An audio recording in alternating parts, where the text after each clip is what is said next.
Now to an opportunity for you to invest in the energy sector. Kenya electricity generating company KENGEN is confident that it will raise the 28.8 billion shillings in its rights issue. The company will be looking to offer 4.4 billion new shares at 6 shillings and 55 cents to its existing shareholders and the general public. NTV's Laban-Cliff Onserio had a chat with KENGEN's Managing Director, Engineer Albert Mugo, on this and much more. We launched our rights issue on 23rd of May this year, and we have a window of up to 10th June when we close the rights issue for the shareholders who are taking the rights.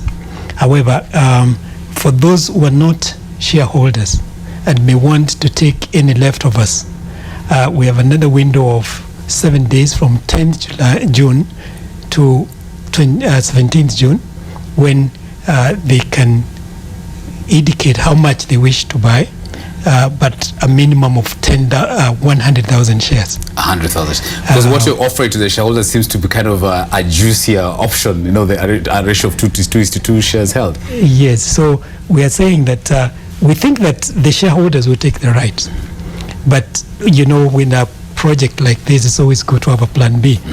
So for the rights issue to be completely successful, we have said just in that unlikely event that some shareholders do not take their rights, then we want to open it up to other Kenyans or even international investors who can say how much they are ready to get just in case there are shares that are left. If we just give an overview, this is 28.8 billion shillings. Yes, correct. Maybe in percentage levels, where are we taking this money? Okay, now thank you very much, Clay, for that question. What you realize is KENGEN currently has an installed capacity of 1,618 megawatts. We have a market share of 70%. The other 30% is the generation that comes from independent power producers. Now, but when you look at the demand for power in this country, it is growing. And at least we are happy that for the first time in Kenya in very many years, we have sufficient power to meet the demand. But we don't want to get back to the situation where the demand was higher than the capacity and power rationing and emergency power is coming on. So we want to continue increasing our capacity, and our aim right now is to install another 720 megawatts by 2020, so in the next 4.5 to 5 years. And that comprises of 630 megawatts of geothermal and about 90 megawatts of wind.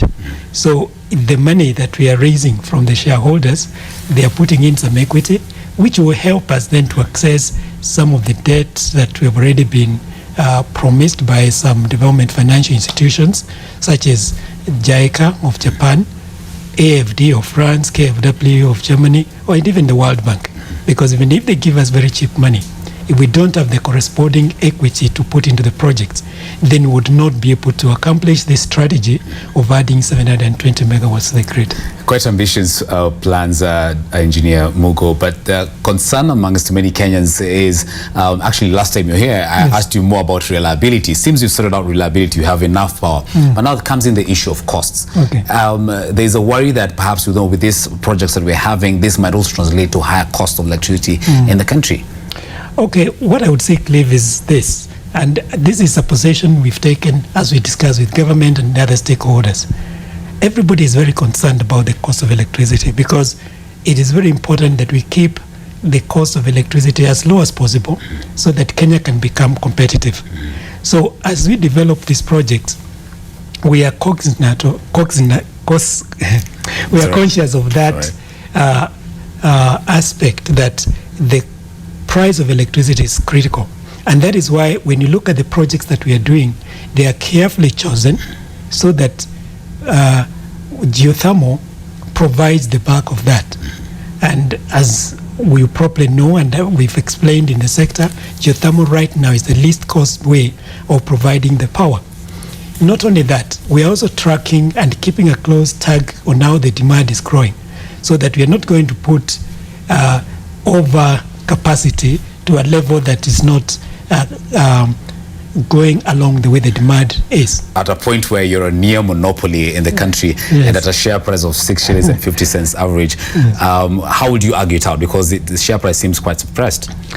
Okay, the share price is, you are quite right, is quite suppressed, and we think that it's probably at the lowest level that it can be, because when you look at the fundamentals in terms of the stable power that KENGEN is providing, the pipeline of projects that we've put in place, and the fact that we've got long-term PPAs, rather power purchase agreements, that ensure that for every plant we construct and we start to operate, we can get a good return for our shareholders. So what do I tell the investors?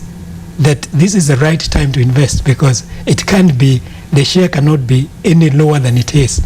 At least talking to various shareholders and investors, we are very encouraged, because they're very positive, and they have been looking forward to this rights issue since 2013, when the shareholders passed the resolution at the AGM. You know why you're very key, especially in the doing business in Kenya and East Africa report, is because power has actually been highlighted, kind of access to electricity as one of the key areas. And of course, this has also caught the attention of the president.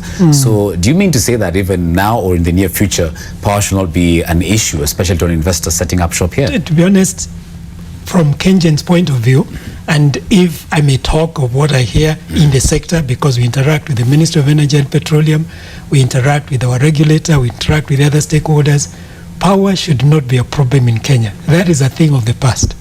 The projects that we've put in the pipeline, and it's not just KENGEN, but we're also aware that there are other private companies that are putting up or will be putting up power plants, so that looking at what the government sees as the agenda for power in this nation, there should be no power scarcity in the days to come.